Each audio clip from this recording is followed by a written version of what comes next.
Entonces, como lo había dicho, el tema de hoy es el trabajo remoto desde el enfoque de la inspección del trabajo. Pero para poder llegar al punto, que es hablar del enfoque o de la inspección del trabajo, cómo es que la inspección del trabajo va a cumplir su labor de fiscalización frente al trabajo remoto, pues es importante primero conocer la materia, el trabajo remoto, cómo es que surge este trabajo remoto y cuáles son, digamos, las obligaciones que tiene que cumplir el empleador y que van a ser materia de fiscalización por parte de SUNAFIL. Para ello es importante conocer la base legal, cuáles son los dispositivos normativos que han servido de base para la creación de esta, vamos a llamarlo así, novedad. Tiene ya desde que inició el estado de emergencia, en realidad más o menos, y existen otras formas pues de trabajo a distancia, vamos a llamarlo así, pero como tal, con las características particulares que tiene el trabajo remoto, esta es una modalidad netamente establecida para la emergencia que estamos viviendo. Entonces vamos a hacer, digamos, aquí un tipo de recordaris de cómo es que ha venido evolucionando la emergencia sanitaria y la emergencia nacional en nuestro país. Bien, ahora voy aquí a poner este puntero para que nos pueda ayudar.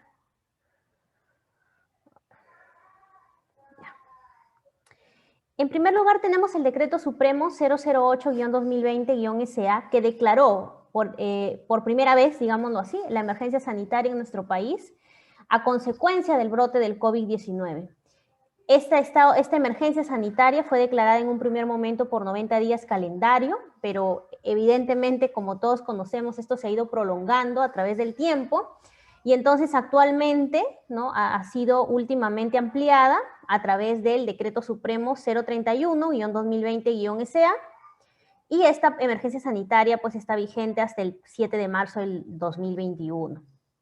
También en vista de esta emergencia sanitaria que surgió a consecuencia del brote de este virus, es que se declaró en emergencia nacional nuestro país. Y esa declaratoria de emergencia nacional se hizo a través del Decreto Supremo 044-2020-PCM, que a la fecha ya ha sido derogado por el Decreto Supremo 184-2020-PCM, que ha establecido, ¿no?, igual un estado de emergencia nacional por este mes de diciembre. Pero ¿por qué es importante mencionar este decreto supremo? Pese a que ya de repente fue derogado, y el decreto supremo 08, pese a que también ya ha sido modificado o ampliado por las múltiples decretos supremos posteriores. Son importantes porque estas normas sirvieron de base para que se pueda determinar que ante esta situación excepcional que estábamos viviendo, era necesario también establecer normas específicas para las distintas relaciones que podían estarse llevando en nuestro país, ¿no? Relaciones contractuales, entre ellas las relaciones laborales. Es por ello que a través de decreto de urgencia 026-2020 se establece diversas medidas excepcionales y temporales para prevenir la propagación del COVID-19 en nuestro país. Entre ellas, las disposiciones referentes al trabajo remoto. Este decreto de urgencia 026 es una norma muy general, vamos a llamarlo como la madre de las disposiciones del trabajo remoto. El decreto de urgencia 026 establece disposiciones tanto para el sector público como para el sector privado en materia de trabajo remoto. Sin embargo, siendo necesaria establecer disposiciones netamente relativas al sector privado, es que se emite el Decreto Supremo 010-2020-TR, que es ya quien desarrolla las disposiciones del trabajo remoto para el sector privado. El Ministerio de Trabajo, por su parte, con el fin de fomentar el conocimiento de esta modalidad de trabajo, emite a través de resolución ministerial 072-2020-TR una guía práctica para la aplicación del trabajo remoto.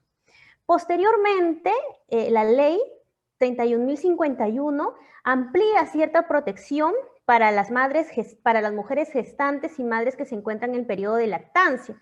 Eso lo vamos a ver en su momento cuando lleguemos a tocar el punto de ciertos grupos vulnerables para los que está diseñado el trabajo remoto. Y por último tenemos el decreto de urgencia 127-2020 que ha establecido que la vigencia del trabajo remoto es hasta el 31 de julio del 2021. Bien, entonces, ¿qué es el trabajo remoto? El trabajo remoto es la prestación de servicios subordinada, porque recordemos que toda prestación laboral se caracteriza por la presencia de 3 elementos esenciales: prestación personal de servicios, remuneración y subordinación, que digamos es el rasgo característico de toda relación laboral. El trabajo remoto no es la excepción, porque estamos igual dentro de una relación laboral, con la única diferencia que el trabajador se encuentra en su domicilio o en su lugar de aislamiento domiciliario para desarrollar sus funciones, sus labores, ¿no? No está en el centro de trabajo como habitualmente lo venía haciendo, sino que ahora su trabajo lo realiza desde su domicilio o desde el lugar de aislamiento domiciliario. Así lo establecía la norma en un primer momento, por eso es que era importante mencionar estas normas aunque ya estén derogadas.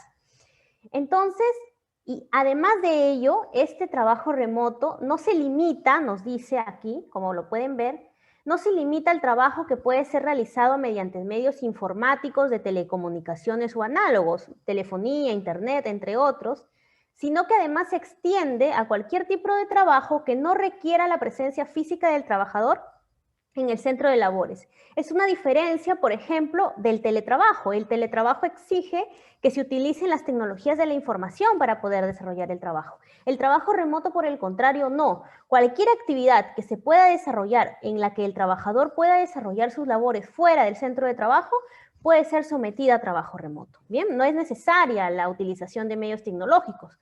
Por ejemplo, una empresa que se dedica a la elaboración artesanal de tejidos, vamos a imaginarlo así. Antes de la pandemia, ¿no? Tenía trabajadores, ¿no? Que se dedicaban a tejer, porque digamos que era una producción artesanal a mano, ¿no? De este producto final que ellos vendían. Estos tejedores, vamos a llamarlos así, tenían que estar en el centro de trabajo para poder realizar sus tejidos, su mano de obra. Sin embargo, podemos ver aquí que esta es una labor que posteriormente para la pandemia podían realizarlos en sus domicilios, ¿no? Les doy la lana, les doy de repente el crochet, los palillos, ¿no? Dependiendo del tipo de tejido que van a realizar, ¿no? Le doy todos los insumos y tú puedes desarrollar, tejer en tu casa, y cuando tengas el producto listo, lo recogemos y pasamos a la venta, que es el producto final. Entonces nos damos aquí cuenta de un ejemplo en donde no se necesitaba el uso de tecnologías de la información para desarrollar las labores, pero sin embargo las condiciones de la labor que desarrollaba ese trabajador podían fácilmente ser desarrolladas fuera del centro de trabajo. Situaciones así son las que permiten el establecer el trabajo remoto. Y en su momento, de repente, en mayor número, ¿no? Porque iniciamos, recordemos, con un número de actividades muy cerradas, solamente servicios esenciales, y luego poco a poco se ha ido agrandando las actividades que ya se pueden realizar, ¿no? Eso de la mano con las distintas fases que se han ido autorizando para la reactivación económica, ¿no? Recientemente ha habido una ampliación de la fase 4, entonces poco a poco lo que se busca es que la economía se vaya reactivando y que los puestos de trabajo vayan reactivándose a la manera habitual en que venían desarrollándose.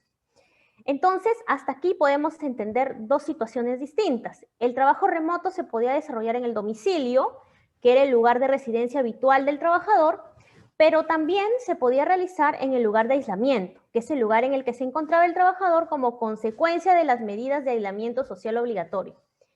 Cuando empezó esta emergencia nacional, recordemos, estábamos en aislamiento social obligatorio, no podíamos salir. Simplemente podían salir las personas que realizaban servicios esenciales, los demás no podíamos salir de nuestros hogares. Y por ello es que es el lugar de aislamiento, porque de repente incluso se cerraron las fronteras, ¿recuerdan? No había transporte terrestre ni aéreo. Entonces de repente, imaginemos, yo estaba de vacaciones en Piura, ¿no? Y justo entramos en estado de emergencia nacional. Yo tenía que reincorporarme. Entonces, yo podía haber realizado trabajo remoto desde ese lugar, que era mi lugar de aislamiento. No era mi domicilio, ¿no? De repente era el domicilio de un familiar, de un pariente, no era mi lugar habitual de mi residencia habitual, pero al ser el lugar de aislamiento en donde yo iba a cumplir mi medida de aislamiento social obligatorio, podía desarrollar desde allí mis funciones. Eso de repente ya a la actualidad, el lugar de aislamiento de repente ya no es tan aplicable porque cada quien ya ha retornado tal vez a sus domicilios en la mayoría de los casos. ¿A quiénes aplica el trabajo remoto? El trabajo remoto aplica tanto a trabajadores del sector público y privado. Nosotros nos vamos a centrar en el sector privado, pero además también aplica a aquellas personas que se encuentren bajo modalidades formativas laborales, a los practicantes, ¿no? Practicantes preprofesionales, practicantes profesionales, también para ellos aplica el trabajo remoto. Incluye, en este caso, el trabajo remoto incluía a quienes no podían ingresar al país a consecuencia de las acciones adoptadas en el marco de la emergencia sanitaria y el estado de emergencia nacional. Porque como ya lo dije, no solamente se cerraron las fronteras terrestres para poder desplazarnos de provincia o de departamento a departamento, sino que se cerraron las fronteras también aéreas. No podían ingresar personas del extranjero ni podían salir personas al extranjero. Entonces, de repente, en el caso que di anterior, ¿no? Este trabajador de repente no estaba de vacaciones en una provincia distinta, sino estaba de vacaciones en el extranjero.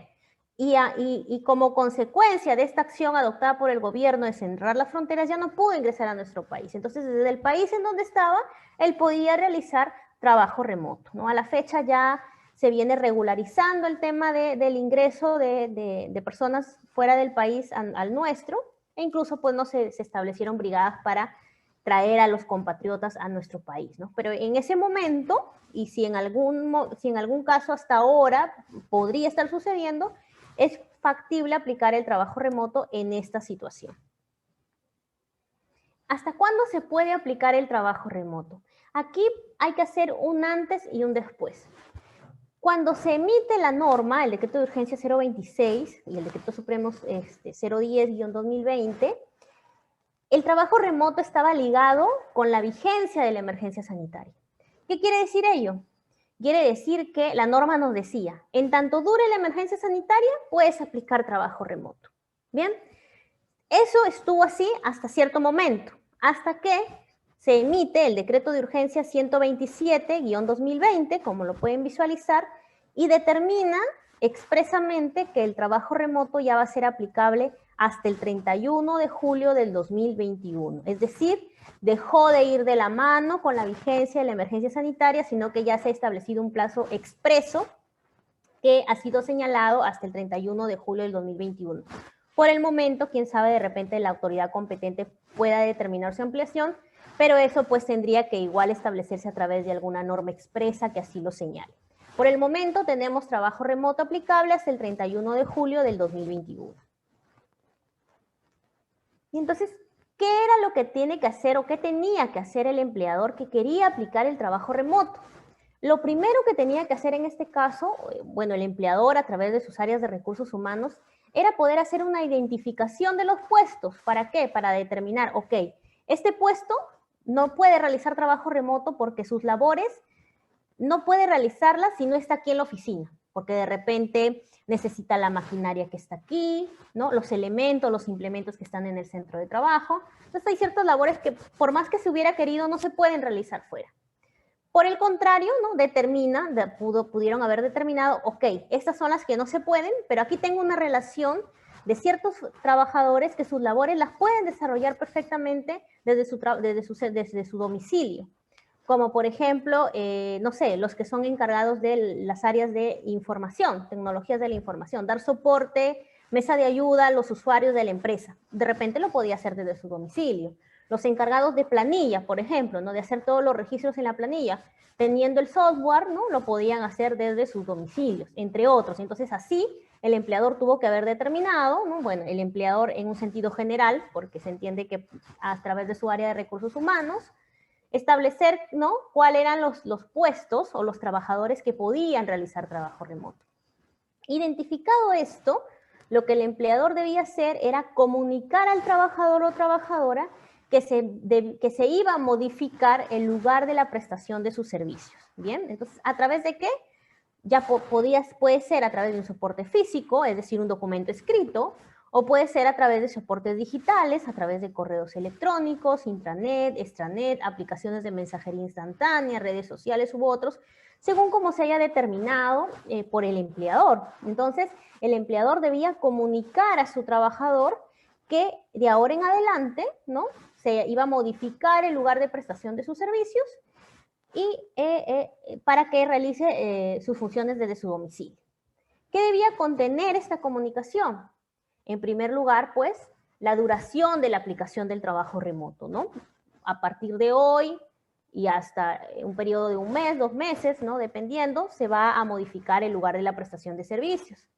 Los medios o mecanismos para su desarrollo, ¿no? ¿Cuáles son los medios que el trabajador tendría que usar para poder desempeñar sus labores desde su domicilio? ¿Cuál iba a ser la parte responsable de proveer estos medios o mecanismos? Y además de ello, las condiciones de seguridad y salud en el trabajo aplicables al trabajo remoto a cada uno de los puestos a los que estuviera modificando el lugar de prestación de servicios. Quiere decir que con la sola comunicación del empleador a través de los medios descritos, es decir, a través de un medio físico o a través de un medio digital, constituía constancia para el trabajador de la modificación del lugar de prestación de servicios. ¿Qué quiere decir esto? Quiere decir que el trabajo remoto no es un acuerdo. El empleador decide qué trabajadores van a hacer trabajo remoto y cumpliendo este procedimiento, ¿verdad? Se va a constituir o se va a modificar el lugar de la prestación. Por eso es que se señala que la sola comunicación al trabajador de que se está modificando su lugar de servicios es vale de constancia para que se desarrolle el trabajo remoto. ¿Y cuáles son esos medios o mecanismos para el desarrollo del trabajo remoto? Son equipos y medios informáticos de telecomunicaciones o análogos, ya sea telefonía, internet u otros, así como cualquiera de otra naturaleza, que podían ser proporcionados tanto por el empleador como por el trabajador. ¿Por qué? Porque nos dice así como de cualquier otra naturaleza, porque como ya lo dije, el trabajo remoto no solamente se centra en aquellas labores que se puedan realizar a través de medios informáticos, sino a toda labor que se pueda desarrollar fuera del centro de trabajo. ¿Bien? Entonces, los medios o mecanismos van a depender de la naturaleza de las labores de cada trabajador. Y estos medios pueden ser proporcionados tanto por el empleador como para el trabajador. Es por eso que en la comunicación se tenía que haber determinado. Si la comunicación decía que los medios iban a ser otorgados por el empleador tendría en todo caso que facilitar los medios o mecanismos que el trabajador tenía que utilizar. En el caso de que los medios o mecanismos hayan sido proporcionados por el trabajador, se podía acordar, ¿no? Ambas partes, empleador y trabajador, que el empleador asuma una compensación por los gastos derivados de los usos de estos medios por parte de los trabajadores, ¿no?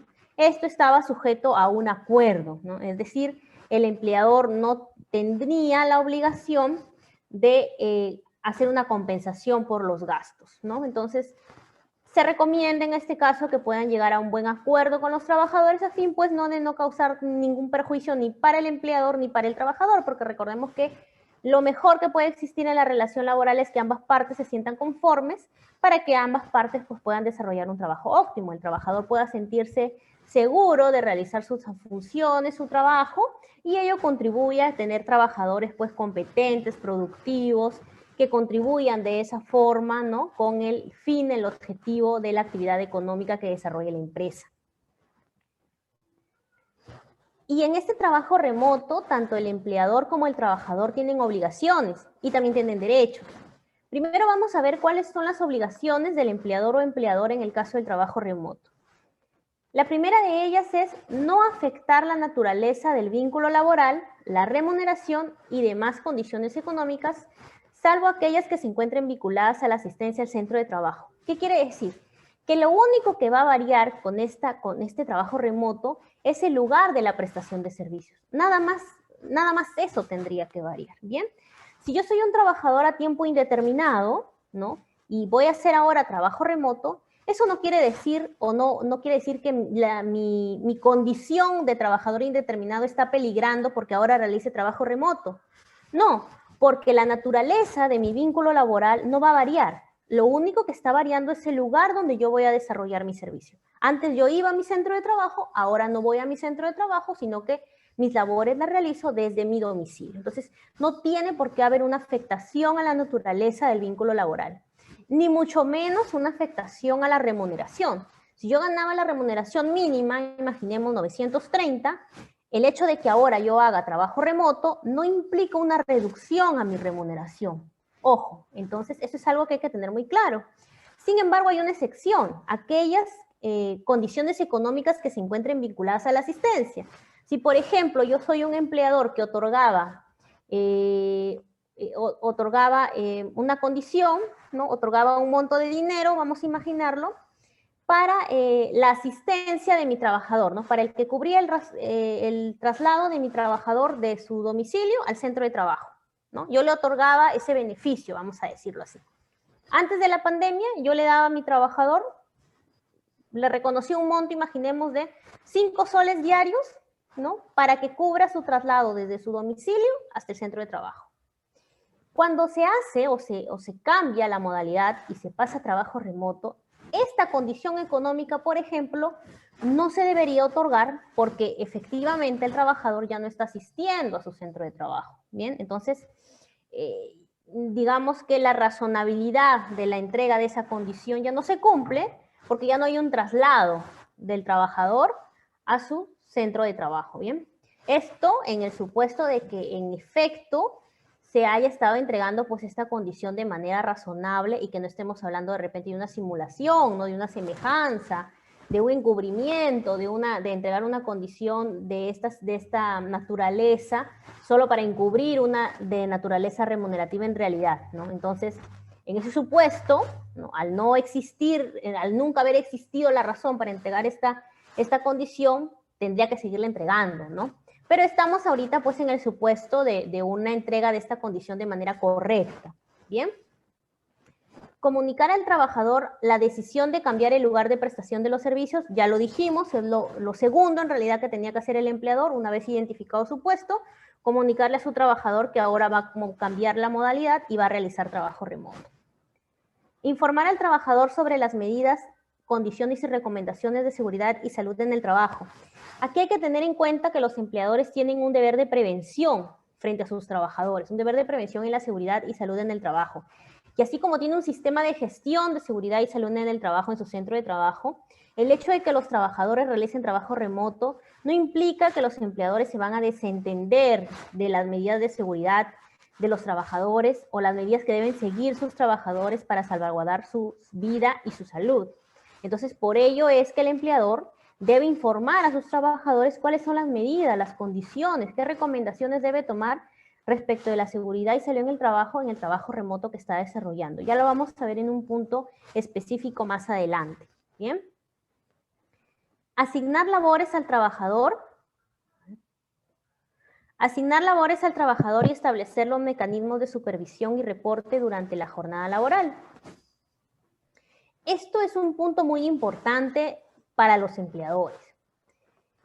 Si el empleador, por ejemplo, no asigna a su trabajador cuáles son las labores que va a realizar y no establece cuál va a ser el mecanismo por el cual el trabajador va a reportar que ya realizó su trabajo, o cuál va a ser el mecanismo a través del cual se le va a supervisar que en efecto haya cumplido con las labores asignadas, entonces este empleador no va luego a poder objetar el incumplimiento de las funciones. No podría sancionar, por ejemplo, a su trabajador. ¿Por qué? Porque no ha cumplido con asignar expresamente cuáles van a ser las labores, cuál va a ser el mecanismo de supervisión y cuál va a ser el mecanismo de reporte. Pues es importante que no solamente basta con comunicar al trabajador y decirle vas a realizar trabajo remoto y ya, sino que esto parte de poder idear toda una política por parte de los empleadores para que puedan mapear todas estas cuestiones y tenerlas, digamos, en regla. ¿Bien? Entonces, si yo he decidido que voy a dar trabajo remoto a mis trabajadores, entonces voy a manejar, ¿no? una estrategia, vamos a llamarla así, en donde yo de repente, ¿no? A través de este mecanismo yo te voy a asignar las labores de hoy, este va a ser el mecanismo por el cual te voy a supervisar y este va a ser el mecanismo a través del cual tú vas a reportar que has cumplido con tus labores.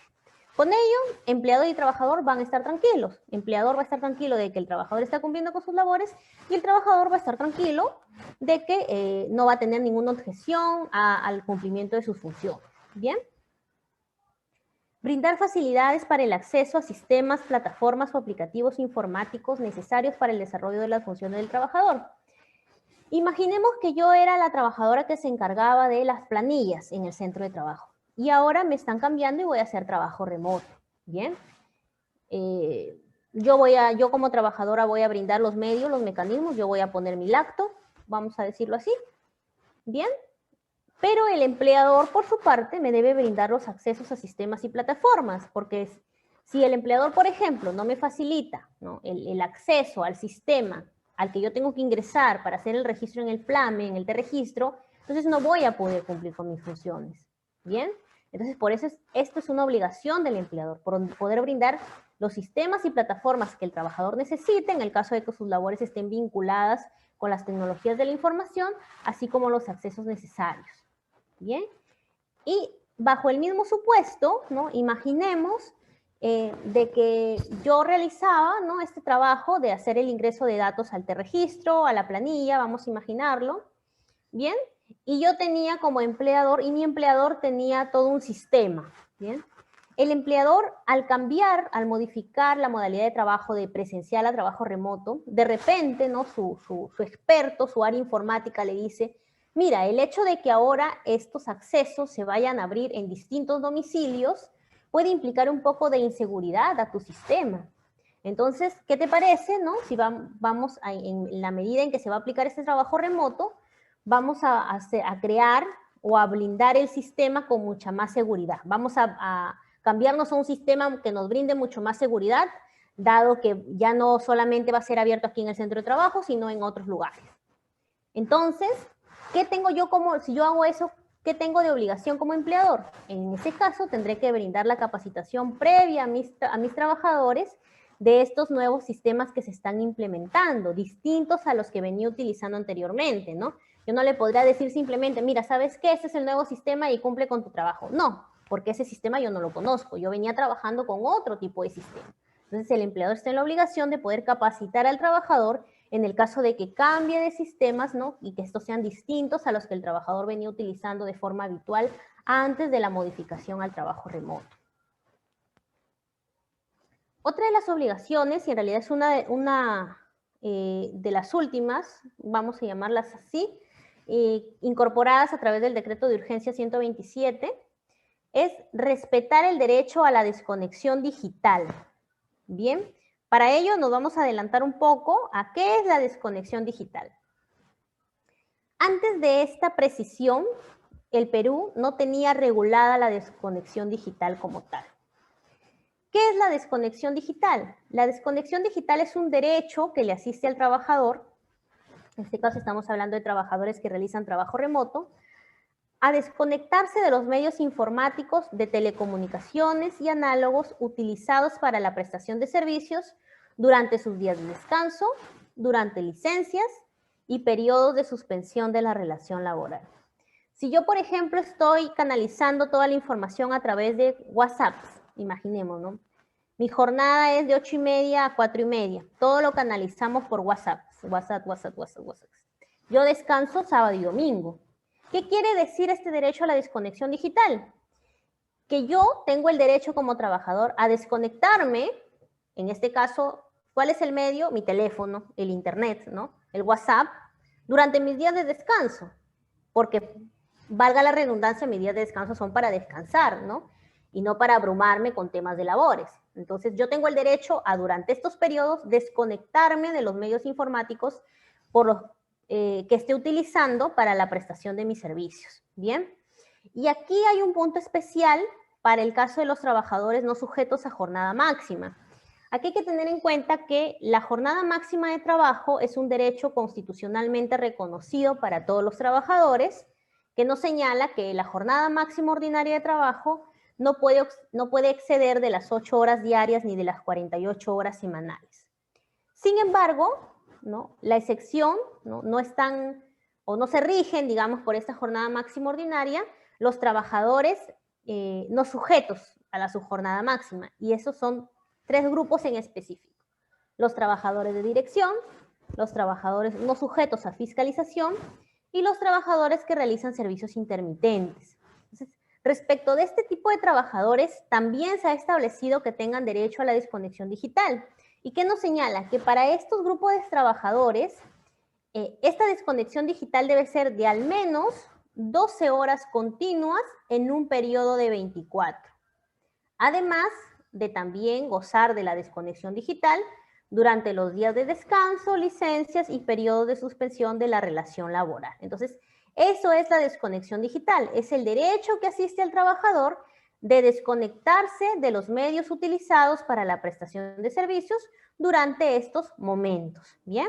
Entonces, habiendo dicho eso, vamos a regresar a lo que estábamos señalando acá como obligación del empleador. ¿Y cuál era? Era que el empleador tiene la obligación de respetar el derecho a la desconexión digital. Es decir, no le puede exigir a su trabajador realizar tareas o coordinaciones de carácter laboral durante el tiempo de la desconexión digital, ¿no? Durante ese tiempo, recordemos, mi descanso semanal, licencias, tiempo de periodo de suspensión, periodo fuera de mi jornada, el empleador no me puede exigir que yo realice tareas o realice coordinaciones, ¿bien?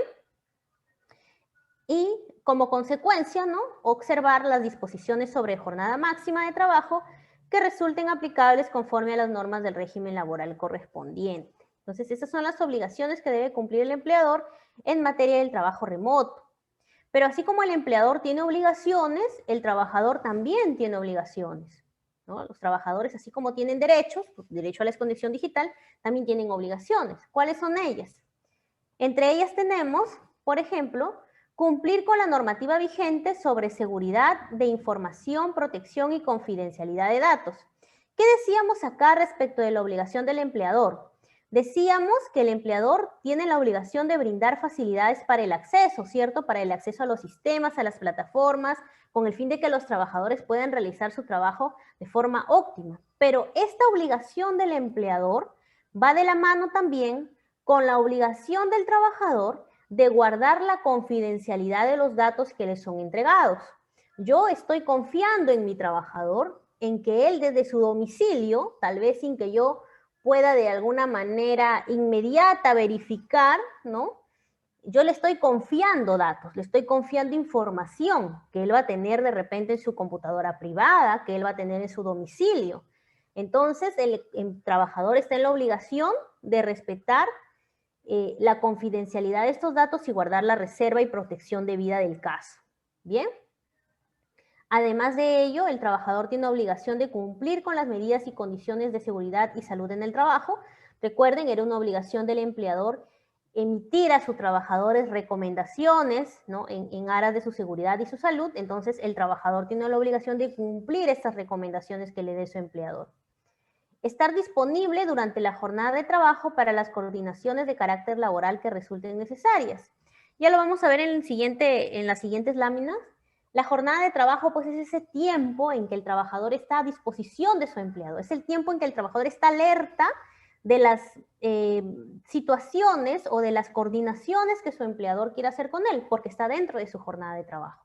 Entonces, la obligación que tiene el trabajador es estar disponible, es estar alerta a las órdenes, ¿no? o a las coordinaciones que quiere impartir su empleador con él dentro de la jornada de trabajo. Cumplir con la prohibición de subrogación de funciones, ya lo señalé al inicio, la relación laboral se caracteriza por 3 elementos esenciales. Uno de ellos es la prestación personal de servicios. La prestación de personal de servicios es una prestación personalísima. Me contratan a mí, Fabiola Rueda, como abogada, y soy yo la que está contratada y la que tiene que resolver el caso, por así decirlo, ¿no? Yo no voy a subrogar mis funciones, yo no voy a decirle de repente a mi hermano, a mi primo, a mi mamá que trabaje por mí, porque no los están contratando a ellos, me están contratando a mí. Entonces, debo cumplir con esa prohibición de subrogación de funciones.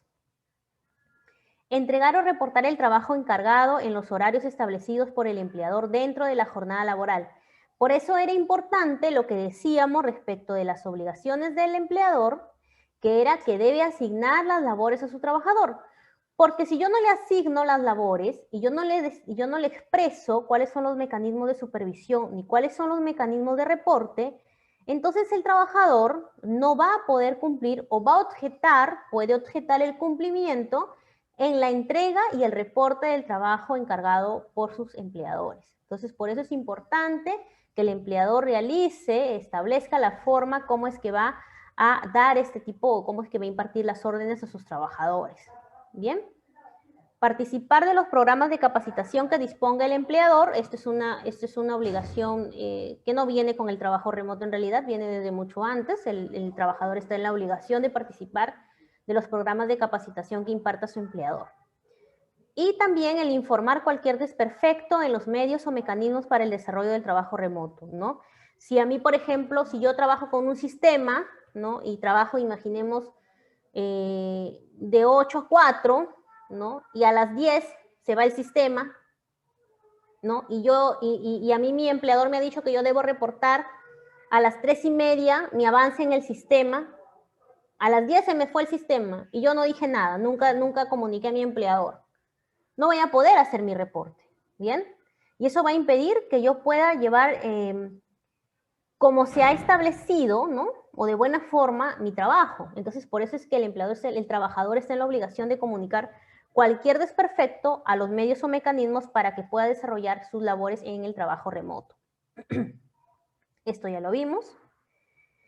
La jornada de trabajo, ya lo hemos adelantado un poco, la jornada ordinaria de trabajo es la pactada con el empleador antes de iniciar la modalidad del trabajo remoto, ¿no? Si yo cumplía una jornada de 8:30 a 4:30 y luego me modificaron el lugar de prestación de mis servicios, ya no haré labor presencial, sino ahora haré labor de trabajo remoto, mi jornada va a seguir siendo la misma. De lunes a viernes, mi horario de 8:30 a 4:30. Eso no va a variar. Debería seguir siendo lo mismo. Salvo que en la comunicación o salvo que hayamos pactado, ¿no? O reconvenido un nuevo tipo de jornada. Si no es así, la jornada va a seguir siendo la misma. Y además de ello, teniendo en cuenta también que en el trabajo remoto no solamente los trabajadores están relacionados con labores o actividades de trabajo, sino que hay, digamos, un límite muy delgado entre la vida laboral y la vida familiar, porque estás en tu domicilio, con tu familia, con tus hijos, ¿no? Con todos los miembros de tu familia, y tal vez de repente el cumplir la jornada en el mismo horario en el que yo venía desarrollándolo antes de que se me dé trabajo remoto, es un poco más difícil cumplirlo en mi casa, porque de repente, no sé, de 8:30, imaginemos mi horario de 8:30 a 4:30, y ahora que estoy en mi casa de 8:30 a 10:30, mi hijo ve sus clases virtuales y eso a mí me distrae, no me permite trabajar muy bien, no sé, ¿no? Entonces, son situaciones que empleador y trabajador pueden advertir y en aras de que la productividad de la actividad empresarial pueda desarrollarse de la mejor manera, de la manera más óptima, pueden acordar de repente y distribuir la jornada de trabajo en horarios que mejor se adapten a las necesidades del trabajador, ¿no? Si existe un acuerdo en ese sentido, nada impide que puedan realizarlo, siempre teniendo en cuenta que la jornada de trabajo solo se puede distribuir hasta por un máximo de 6 días a la semana. ¿Por qué? Porque eso obedece a un derecho que tiene todo trabajador, que es el derecho al descanso semanal obligatorio, ¿no? Mínimo 24 horas continuas. Es por eso que pueden reconvenir, distribuir la jornada conforme se adapte a la necesidad de los trabajadores. Sí, lo pueden hacer, siempre y cuando tengan en cuenta que esta jornada solamente se puede distribuir como máximo en 6 días a la semana. ¿Bien? Y esto ya lo habíamos dicho, ¿no? El trabajador debe estar disponible durante la jornada de trabajo para las coordinaciones que resulten necesarias. Y en esta parte hacia adelante vamos a tocar un tema muy importante, que es el tema de ciertos grupos en los que el trabajo remoto se hace obligatorio, como es en el primer caso, y es la priorización de los grupos de riesgo. Cuando nosotros leemos el decreto de urgencia 026-2020, que es el decreto de urgencia por el que nace el trabajo remoto, nos señala que respecto de los trabajadores que pertenezcan al grupo de riesgo determinado por la autoridad sanitaria y por un documento que en ese momento era el vigente, ¿no? El empleador estaba obligado primero a identificar dentro de sus trabajadores quiénes pertenecían al grupo de riesgo. Eso es lo primero que tendría que haber hecho Recursos Humanos, ¿bien? Identificado yo estos trabajadores, lo que voy a hacer ahora es priorizar para ellos la aplicación del trabajo remoto. Bien, ¿quiénes son los trabajadores que se encuentran en el grupo de riesgo? Eso actualmente lo podemos encontrar en el anexo de la Resolución Ministerial 972-2020-MINSA y nos señala que los trabajadores del grupo de riesgo son aquellos mayores de 65 años o quienes cuenten con comorbilidades como hipertensión arterial, diabetes, obesidad con IMC de 40 más, enfermedades cardiovasculares, enfermedades pulmonares crónicas, cáncer u otros estados de inmunosupresión, u otros que establezca en este caso la autoridad sanitaria. Bien, entonces, además de ello nos señala que cuando las labores no sean compatibles con el trabajo remoto, lo que el empleador debía hacer es otorgar una licencia con goce de haber sujeta a compensación posterior. Eso se inició con el decreto de urgencia 026. Bien, aquí hay que tener en cuenta que conforme ha pasado el tiempo se han emitido diversas normas y han ido cambiando las situaciones. Bien, cuando se da el decreto de urgencia 026, empleadores no tenían más opción para los trabajadores del grupo de riesgo que darles trabajo remoto, o de no ser posible porque la labor no se ajusta a que realice trabajo remoto, entonces otorgarle una licencia con goce de haber sujeta a compensación. Bien, esas eran las dos únicas alternativas que tenía el empleador respecto de los trabajadores del grupo de riesgo. Bien, luego se emite el decreto de urgencia 038-2020, que entró en vigencia el 15 de abril del 2020, y nos dice que para estos trabajadores se pueden adoptar medidas que resulten necesarias a fin de mantener la vigencia del vínculo laboral y la percepción de remuneraciones.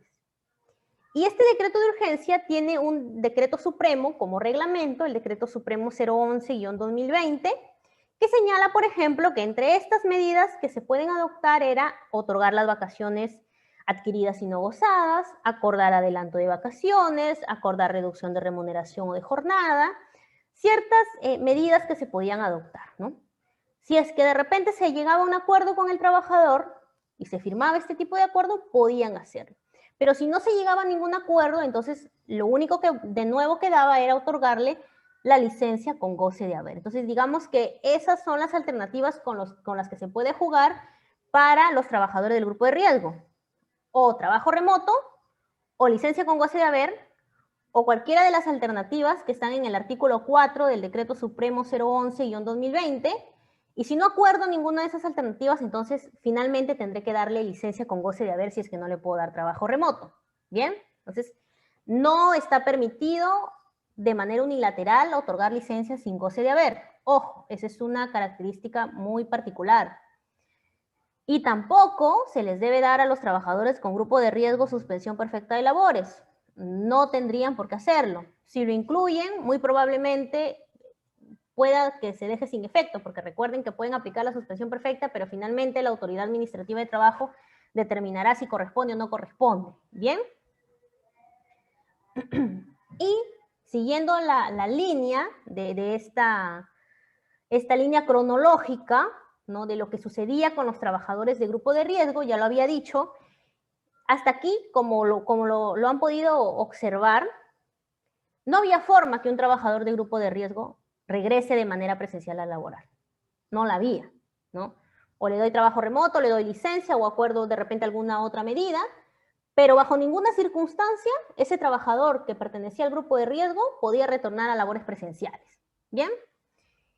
Luego, en algún momento, ¿no?, se emite el Decreto Supremo 083-2020-PCM, que establecía que aquellos trabajadores que pertenecían al grupo de riesgo y que voluntariamente, ojo, voluntariamente, se entiende sin coacción, sin amenaza, podían suscribir una declaración jurada de asunción de responsabilidad voluntaria para poder regresar a laborar. Pero este Decreto Supremo 083 establecía una particularidad y decía: esta declaración jurada tiene que ser emitida, ¿no?, va a ser emitida bajo ciertos parámetros que establecerá el Ministerio de Trabajo. Bien, entonces, en tanto no saliera esa disposición del Ministerio de Trabajo estableciendo las particularidades de esa declaración jurada, aún no estaba permitido que los trabajadores pertenecientes al grupo de riesgo puedan realizar labor presencial. Con fecha 27 de mayo del 2020, se publica la resolución ministerial 099-2020-TR, que estableció el modelo de declaración jurada y cuál era el procedimiento para la presentación de los trabajadores pertenecientes al grupo de riesgo a su empleador. Entonces, recién con la entrada en vigencia de esta resolución ministerial es que puede existir tal vez por ahí algún trabajador que pertenece al grupo de riesgo que esté realizando labor presencial. ¿Y por qué es importante esto? Porque al final vamos a ver que es una infracción que un trabajador que pertenece al grupo de riesgo esté realizando labor presencial, salvo que demuestren que ha presentado su declaración jurada, ¿no? y que demuestre que el procedimiento se ha establecido conforme la norma señaló. Pero eso, ojo, no puede ser antes de esta fecha. ¿Bien? Entonces, eso es algo que tienen que tener en cuenta. Sin perjuicio de todo ello, hay que precisar que es el médico responsable de la vigilancia de la salud o quien haga sus veces en el centro de trabajo quien bajo criterio médico autoriza la realización de labores presenciales, ¿bien? Es decir, no basta que el trabajador diga, yo quiero regresar a trabajar y aquí está mi declaración jurada de asunción de responsabilidad. No, eso no basta. ¿Por qué? Porque es responsabilidad del médico, en este caso de la vigilancia de la salud, determinar si en realidad ese trabajador, ¿no? No va a estar expuesto de repente en sobremanera, ¿no? Por los efectos que puede traer el COVID en él, porque recordemos que es en un grupo de riesgo, o sea, no es que no va a existir el riesgo por el solo hecho de presentar la declaración jurada, el riesgo existe y eso lo ha determinado la autoridad sanitaria, ¿bien? Entonces, es muy importante que los responsables de la vigilancia y la seguridad de la salud en el trabajo de sus trabajadores hagan una muy buena determinación de si corresponde o no corresponde que ese trabajador regrese, ¿bien? Además de ello, tienen que tener en cuenta que a pesar que el trabajador presente su declaración jurada, el empleador mantiene la responsabilidad por la gestión de la seguridad y salud en el trabajo de todos sus trabajadores. Bien, eso es respecto de los trabajadores que pertenecen al grupo de riesgo. Si nosotros leemos la lista, vamos a llamarla así, de los trabajadores que tienen alguna comorbilidad que los hace vulnerables al COVID-19 o que les hace vulnerables a tener complicaciones, esa es la forma correcta, vulnerables a tener complicaciones al COVID-19, vamos a poder darnos cuenta que no están las gestantes ni las madres lactantes. Sin embargo, mediante ley 31.051, se ampliaron ciertas medidas de protección para las labores para las mujeres gestantes y lactantes. Entonces, para este grupo de trabajadoras, ¿no? El empleador se encuentra obligado a aplicar de forma obligatoria el trabajo remoto, tanto a las madres gestantes como a las madres en periodo de lactancia. ¿Por qué? Porque se entiende pues que su integridad no están puestas en riesgo por las circunstancias del brote del COVID-19. Ahora, ¿qué pasa cuando la naturaleza de sus labores no es compatible con el trabajo remoto? En este caso, y mientras dure la emergencia sanitaria, que ya dijimos que es hasta el 7 de marzo del 2021, el empleador en este caso puede otorgar a estas trabajadoras labores compatibles con las funciones que originalmente realizaban, con el fin de que con este cambio de labores compatibles, ¿no?, puedan desarrollar el trabajo remoto. O en su defecto, otorgar preferentemente licencia con goce de haber sujeta a compensación posterior. ¿Por qué? Porque el empleador, recordemos, tiene la obligación de garantizar la vida y la salud de la madre gestante y del embrión, en el caso de las gestantes, ¿bien? Y el último grupo de grupos vulnerables para los que se ha establecido características específicas respecto del trabajo remoto es para los trabajadores con discapacidad, ¿bien? Pero la particularidad aquí con los trabajadores con discapacidad, si han podido seguirme en mi exposición, mencioné que el trabajo remoto bastaba la comunicación del empleador para que se aplique el trabajo remoto, ¿cierto? En el caso de los trabajadores con discapacidad, el decreto legislativo 1468, que es el decreto legislativo que establece estas disposiciones, señala que solamente se va a poder aplicar trabajo remoto a estos trabajadores si la naturaleza del puesto es compatible a esta modalidad, como en todos los casos, pero además debe existir común acuerdo con el trabajador. Entonces, para este grupo de trabajadores, para los trabajadores con discapacidad, hay una diferencia muy, muy marcada. Aquí debe existir un acuerdo con el trabajador para implementar el trabajo remoto. ¿Bien? Si no le puedo aplicar trabajo remoto, entonces también tendré que darle una licencia con goce de haber. Esta medida es aplicable también a los trabajadores hasta el 4º grado de consanguinidad y 2º de afinidad que tengan bajo su cuidado una persona con discapacidad con diagnóstico de COVID-19 o una persona con discapacidad que pertenece al grupo de riesgo para COVID-19. Es decir, no solamente abarca al trabajador, sino también que se extiende, va mucho más allá. ¿Bien? Y había adelantado un poco de esto, el trabajador tiene la el empleador tiene la obligación del deber de prevención de sus trabajadores, Esto en el marco de la Ley 2978.3, la Ley de Seguridad y Salud en el Trabajo, ¿no? El principio de prevención no va a cambiar o no se va a extinguir por el hecho de que el trabajador esté realizando trabajo remoto. Es un principio que el empleador debe respetar, sea para sus trabajadores que realizan labores presenciales, así como para sus trabajadores que realizan trabajo remoto. Y bajo este principio debe informar las medidas que el trabajador debe observar para eliminar o reducir los riesgos más frecuentes en el empleo del trabajo remoto. ¿Cómo lo pueden hacer?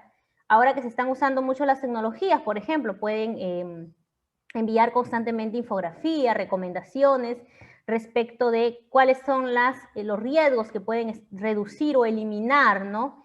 Riesgos asociados de repente a problemas musculoesqueléticos, ergonómicos, revisión constante de repente de los sistemas, de los equipos que se está utilizando, ¿no? Para que no de repente hayan ciertos riesgos eléctricos, por ejemplo. Entonces, son ciertas recomendaciones que el empleador tiene que constantemente estar dando a sus trabajadores con el fin de garantizar su vida y su salud. Y para ir terminando ya, vamos a hablar rápidamente de la inspección laboral en el marco del estado de emergencia. A raíz de este estado de emergencia sanitaria nacional, SUNAFIL emitió un protocolo para el ejercicio de la inspección del trabajo en el marco de la Declaratoria de Emergencia Sanitaria Nacional. Estamos en una versión 2 de este protocolo y este protocolo pues marca las pautas, las reglas que va a seguir la inspección del trabajo para la fiscalización en materia y dentro del marco de la Declaratoria de la Emergencia Sanitaria y Nacional. Aquí hay que tener en cuenta que la función de vigilancia y exigencia del cumplimiento de las normas sociolaborales, que es la función de SUNAFIL, no se detuvo, ¿no? Siguió vigente durante todo el plazo y sigue vigente durante todo el plazo de la emergencia sanitaria nacional, pero además de ello, el SIP, ¿no? El Sistema de Inspección del Trabajo, ejerció sus funciones de manera virtual y presencial restringida por un momento. Ahora poco a poco se van nuevamente reabriendo los canales presenciales, pero se está dando bastante privilegio, ¿no? a las formas virtuales, ¿no? Desde las orientaciones y asesorías, como por ejemplo la de hoy, ¿no? Si de repente no estuviéramos en este contexto, tal vez estuviéramos todos en un auditorio escuchando esta conferencia. Pero dado el contexto, ¿no? Se está dando preferencia pues a los métodos virtuales, a través del Zoom, a través del Meet, y esto no solo en las asesorías, sino también en las fiscalizaciones. Y además de ello, se ha dado una priorización a la labor inspectiva respecto de ciertas materias como accidentes de trabajo, como la verificación de hechos de presuntos despidos arbitrarios, la verificación de hechos de aquellos trabajadores que brinden una prestación laboral en bienes y servicios no esenciales. Recordemos, si la actividad no está permitida de desarrollarse, el empleador no puede exigir a sus trabajadores que realicen labor presencial. La aplicación del trabajo remoto a los trabajadores en grupo de riesgo, por eso decía que era muy importante, porque SUNAFIL tiene como obligación hacer la vigilancia, ¿no? De que se esté respetando la aplicación del trabajo remoto para los trabajadores que pertenecen al grupo de riesgo, o en su defecto, pues no, el otorgamiento de la licencia con goce de haber, y de ser el caso que por ahí existe algún trabajador laborando de forma presencial, entonces verificar que exista la declaración jurada de asunción de responsabilidad. Materias como huelgas o paralizaciones, actos de hostilidad, hostigamiento sexual, entre otros, son materias priorizadas en el marco de la emergencia sanitaria nacional. Ojo, no es una lista cerrada, lo digo, simplemente es una priorización, de la mano con diversas entidades, ¿no? Para unir, pues, fuerzas y hacer una inspección mucho más completa, ¿no? Desde distintas competencias. Las modalidades de actuación inspectiva son 4 modalidades de actuación inspectiva: el requerimiento de información por medio de sistemas de comunicación electrónica. Aquí hay que tener en cuenta que el procedimiento inspectivo puede iniciarse por una denuncia o de repente por la propia iniciativa del sistema de inspección del trabajo, ¿no? Entonces, asignado el inspector, ¿no? Una vez que se asigna el inspector o grupo de inspectores a cargo de la investigación, ese inspector puede realizar sus actuaciones inspectivas de investigación a través de 4 modalidades, que son estas: el requerimiento de información por medio de sistemas de comunicación electrónico, ¿no? Se le requiere información al empleador, en este caso tenemos la casilla electrónica. También se hacen requerimientos a través de WhatsApp, de llamadas, de correos electrónicos. Bien, entonces es muy importante. Si el inspector ha determinado una forma por la cual se está haciendo el requerimiento de información, el empleador tiene que cumplir con remitir la información solicitada por el inspector. Visita de inspección a los centros de trabajo. El inspector se constituye a los centros de trabajo, ¿no?, para poder evidenciar in situ el cumplimiento o incumplimiento de las obligaciones. En el marco de la emergencia sanitaria y en este privilegio que se está dando a los sistemas de comunicación electrónica, podría ser el caso, por ejemplo, que el inspector, ¿no?, le requiera, por ejemplo, que realice a través de un Meet, de una videollamada, ¿no?, un recorrido por las instalaciones del centro de trabajo, por ejemplo, para ver si está cumpliendo con los lineamientos establecidos en el plan de vigilancia y control. Bien, comparecencia virtual o presencial, ¿no?, a través de un Meet, a través de un Zoom. Y finalmente la comprobación de datos o antecedentes que obren en base de datos, que es una comprobación que se hace en las distintas bases de datos de otras entidades del sector público, ¿no? Por ejemplo, las plataformas de SUNAT para ver si el sujeto inspeccionado está activo, está habido, cuál es su domicilio fiscal, entre otros. En aspectos sancionadores, en realidad, estas no son las dos únicas infracciones, porque si están incumpliendo, por ejemplo, temas de jornada, la sanción va a ser por un tema de jornada, porque no es que no se esté sancionando por otras materias porque estamos en pandemia, ¿no? Las infracciones, los cumplimientos, se tiene que seguir cumpliendo con las obligaciones, y ante un incumplimiento se puede generar una infracción y una sanción. Sin embargo, aquí solamente vamos a abordar dos infracciones calificadas como muy graves y que han sido incorporadas a raíz de la emergencia sanitaria y la emergencia nacional que estamos viviendo. Bien, el Decreto Supremo 010-2020 incorporó dos infracciones muy graves, que son disponer, exigir o permitir el ingreso o la permanencia de personas para prestar servicios en los centros de trabajo cuya actividad no se encuentre exceptuada del estado de emergencia nacional, o para labores que no sean estrictamente necesarias dentro del ámbito de sección, ¿no? Entonces, si mi actividad no es esencial, si yo no realizo una actividad que está dentro de las fases de reactivación económica, o sea, quiere decir que mi actividad no está permitida aún desarrollarse, por ejemplo, los bares, ¿no? Aún no están permitidos los bares, los pubs, los karaoke, las discotecas. Y yo exijo a mis trabajadores a que vayan a hacer una labor que uno es clandestina, porque no solamente los va a sancionar SUNAFIL, sino también los va a sancionar la municipalidad y hasta el Ministerio Público, porque están cometiendo un delito. Entonces, es una sanción, ¿no? Es una infracción muy grave, ¿no? Yo exigir a mis trabajadores que permanezcan prestando servicios cuando mi actividad no está permitida desarrollarse. Y otra de las infracciones incorporadas es incumplir con la regulación aplicable al trabajo remoto para trabajadores considerados en el grupo de riesgo, ¿no? Lo que hemos venido hablando, ¿no? Si yo tengo un trabajador en grupo de riesgo y imaginemos, su labor se puede desarrollar de manera remota y no le di trabajo remoto. No le di, mucho menos le di licencia con goce.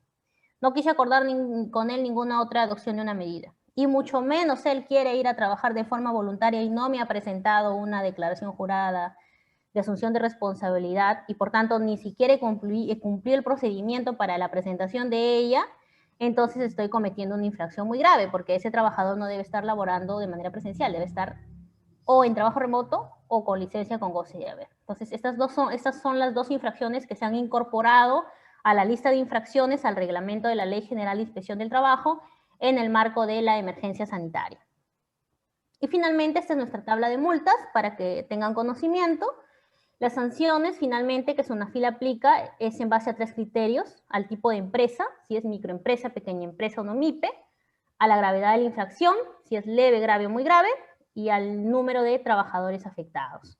Bien, entonces, con eso yo estoy finalizando. Voy a dar pase ahorita a todas las consultas que puedan tener, pero antes no quiero, como voy a dejar de compartir mi pantalla, no quiero dejar de comunicarles que cualquier consulta adicional que puedan tener, contamos con 3 canales oficiales de absolución de consultas: la línea gratuita 0800 16872, la central telefónica 390 280001 y nuestro aplicativo virtual SUNAFIL Responde, alojado en nuestra página web. Muchas gracias, doctora. Gracias por darnos a conocer muchísimo más.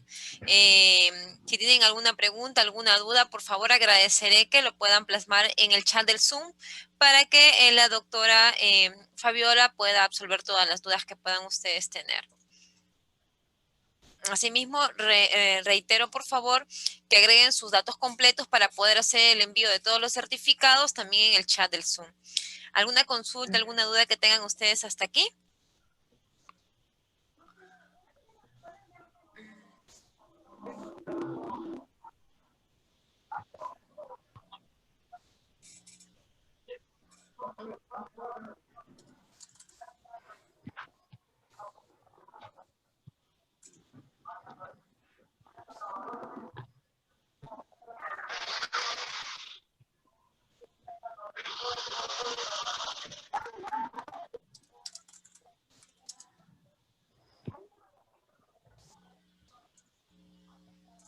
¿Alguna pregunta, alguna duda que tengan ustedes? Agradeceré por favor que lo indiquen en el chat del Zoom para que la doctora pueda resolver las dudas que ustedes puedan tener. Asimismo, doctora, tenemos la pregunta de la vamos a por favor a silenciar todos los micros. A ver, tengo la pregunta de la señora Cintia. Dice lo siguiente, doctora. Buenas tardes. ¿Cómo se realiza la inspección de la jornada laboral en el trabajo remoto donde no tenemos un control de asistencia? Sí, por eso justamente mencionaba que la obligación que tiene el empleador es establecer cuáles van a ser los mecanismos de supervisión de los trabajadores. Entonces, atendiendo al panorama en el que estamos, el empleador puede disponer algún mecanismo electrónico, algún método virtual, ¿no? Algún sistema electrónico por el cual pueda hacer uno, no solamente determinar cuáles van a ser las labores que va a desarrollar el trabajador, sino además cuál va a ser el mecanismo por el cual lo va a fiscalizar, lo va a supervisar, que esté efectivamente realizando sus labores. Entonces, en el marco de eso, ¿no? Ante una inspección, si el empleador acredita que se ha realizado este tipo de control, no habría ningún inconveniente, ¿no? No es que SUNAFIL haya determinado en estricto una lista de estos son los métodos o estos son los sistemas que deben utilizar, ¿no? Pero sí se va a verificar lo que la norma establece, ¿no? Que para poder objetar de repente que el empleador tal vez no ha cumplido su jornada, el empleador entonces tendrá que demostrar cuál fue el mecanismo que él impuso para que ese trabajador cumpla. A partir de allí es que se va a realizar la fiscalización. Ok, doctora, tenemos la consulta de la señora Gisela. Dice, buenas tardes. ¿Qué ocurre si un colaborador cesa y durante el periodo de pandemia se le ha otorgado licencia con goce de haber, sujeto a compensación y el colaborador no ha cumplido con compensarlo? Solo se podría descontar hasta el máximo de la liquidación. ¿Es permitido ello? Es la Sí. consulta de la señora Gisela. En este caso, la licencia con goce de haber, digamos que tiene dos caras, ¿no? La licencia con goce de haber para el trabajador es un derecho, porque era su derecho que se le otorgue, pero también es una obligación, porque la norma establecía que estaba sujeta a compensación. En el caso del sector privado, lo que ocurría era de que podían llegar a algún tipo de acuerdo en la forma de compensar esta licencia con goce de haber. Si no se llegaba a ningún acuerdo, entonces terminada la emergencia nacional, que aún seguimos en emergencia nacional, lo que corresponde es que el trabajador recupere las horas que no ha laborado, ¿no? Ya el empleador de repente se encargará de establecer un mecanismo de recuperación de horas, ¿no? Qué sé yo, a fin de que se pueda hacer el recupero de la licencia otorgada. Ahora, si no se llegó a ningún acuerdo y por motivos X se extinguió el vínculo laboral sin que se pueda hacer la recuperación de horas, el empleador estaría en la facultad de poder hacer los descuentos correspondientes en la liquidación de beneficios. Se entiende que solamente va a poder hacer el descuento del monto que se va a otorgar como liquidación, ¿no? Más allá de la liquidación no habría de dónde descontarle, ¿no? Ok.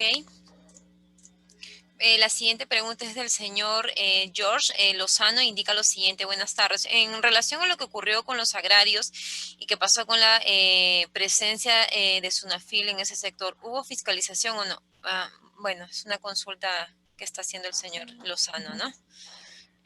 Bueno, respecto a este tema, me voy a reservar el derecho a la opinión porque no es parte de la presentación. Efectivamente, es correcto ello. Agradeceré por favor que tomamos o realicemos consultas relacionadas al tema que ha tratado el día de hoy la doctora. Muchas gracias. Por otro lado, tenemos la pregunta de el doctor, del señor Jorge Montoya. Dice, ¿existe alguna norma que obligue a las personas a conectarse con una cámara de forma obligatoria o de qué depende? Uh-huh. No existe una norma como tal que establezca la obligación del trabajador de estar con su cámara prendida. Como tal, una norma expresamente no lo señala, no existe. De allí parte el criterio de razonabilidad y de proporcionalidad. Si bien es cierto, el empleador tiene que diseñar una forma de cómo es que va a controlar o supervisar a sus trabajadores que realizan trabajo remoto, esto no debe colisionar con otros derechos fundamentales que tiene el trabajador y toda persona en general, como es el derecho a su intimidad personal, dado el caso, pues, no, que está en su domicilio, ¿no? Está en su residencia habitual. Entonces, si va a haber un conflicto entre la disposición del empleador en este caso y la intimidad de la trabajadora, entonces podría ser que esta no sea la manera más adecuada de establecer un mecanismo de supervisión. Entonces, yo creo que, o hago un llamado a los empleadores, en este caso, creo que nos están escuchando mucho más empleadores que trabajadores, a que puedan hacer un criterio o establecer un criterio muy razonable respecto del mecanismo por el cual van a hacer la supervisión a sus trabajadores, precisamente para que luego no se creen conflictos con derechos fundamentales de los trabajadores, ¿no? Como su derecho a la intimidad en este caso. Muchas gracias, doctora. Tengo la consulta de la señorita Natalie Cancan. Dice, buenas tardes, estimada doctora. ¿Qué pasa si el trabajo remoto presencial supera las 48 horas semanales? Bien. Como lo dije, existe el derecho a la desconexión digital. La jornada de trabajo es de 8 horas diarias o 48 horas semanales. El hecho de estar en trabajo remoto no implica una vulneración a la jornada máxima, ¿no? Si el trabajador está siendo vulnerado su derecho a la jornada máxima, está en toda la capacidad de poder presentar su denuncia ante SUNAFIL para que se haga la inspección correspondiente, porque habría un incumplimiento a la jornada máxima de trabajo. Bien, gracias. Tengo la pregunta del señor Jorge Vergara. En el marco de las buenas prácticas laborales, hay empresas que abusan con la jornada en los horarios remotos. Ante esta situación de denuncia por parte del trabajador, ¿y qué consecuencias puede tener el trabajador por hostigamiento por parte de la empresa? ¿Qué se puede hacer? ¿Cómo actuaría la SUNAFIL? A ver, ¿cómo? En el marco de buenas prácticas, hay empresas que abusan de la... Sí, con la jornada en los horarios remotos, ¿cómo actúa así? Entiendo que está ligada a la anterior, ¿no? El Ujú. empleador no está respetando el tema de la jornada, de los horarios. Como lo digo, en este caso, lo que pasa aquí es que cuando se hace una denuncia, cuando se realiza la inspección, lo que se va a solicitar es que el empleador sea quien acredite que no esté incumpliendo. Bien, o sea, no se le va a pedir en este caso al trabajador que pruebe que no está cumpliendo, sino se le va a pedir al empleador que él acredite de qué forma es que está cumpliendo, porque en este caso, imaginemos, tiene una denuncia por incumplimiento a la jornada máxima. Entonces, si hay una denuncia frente a una inspección, lo que se le va a pedir a este empleador es que acredite que no está cumpliendo, que no está incumpliendo con esta disposición. Entonces, por ejemplo, se le va a pedir, ok, aquí lo que yo recomiendo para los trabajadores es que puedan agenciarse de todos los medios probatorios que puedan existir. Si mi jornada de trabajo termina a las 4:30, ¿no? Y yo digo de que mi empleador no está cumpliendo, entonces, por ejemplo, yo podría adjuntar a mi denuncia todos los correos electrónicos que emito pasada el fin de mi jornada de trabajo.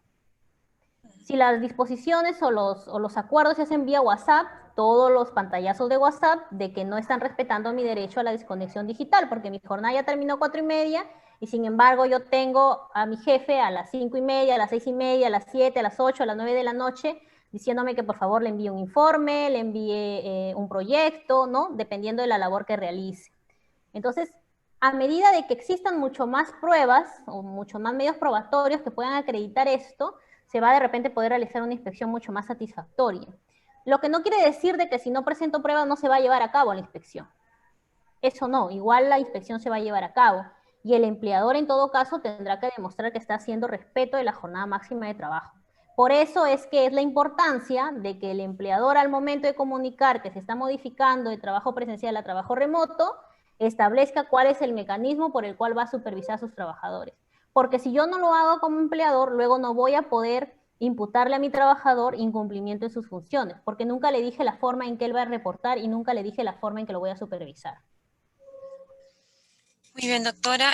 Tenemos la pregunta de otro asistente. Dice, buenas tardes. Con relación a las madres en periodo de lactancia, ¿puede firmar la declaración jurada de asunción de responsabilidad debido a que sus funciones no es compatible con el trabajo remoto?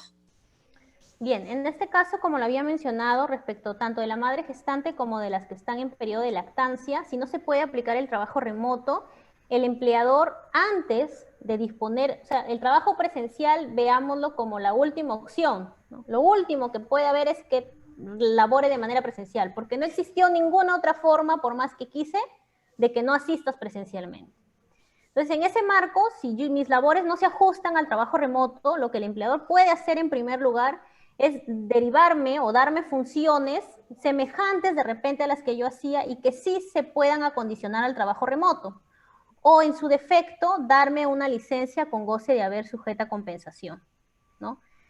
Ahora, si puede ser el caso que la madre lactante tal vez no quiera tener una licencia con goce porque no quiere sujetarse a una compensación posterior, ella quiere ir a trabajar de forma presencial, entonces puede presentar su declaración jurada de asunción de responsabilidad, podría hacerlo, no habría inconveniente, pero igual el médico, el responsable de la vigilancia y la seguridad y salud en el trabajo de ese centro de trabajo, tiene que evaluar el caso particular porque recordemos que el hecho de que el trabajador diga de su puño y letra que quiere trabajar de manera presencial no evade la responsabilidad del empleador en su principio de prevención y de protección con sus trabajadores.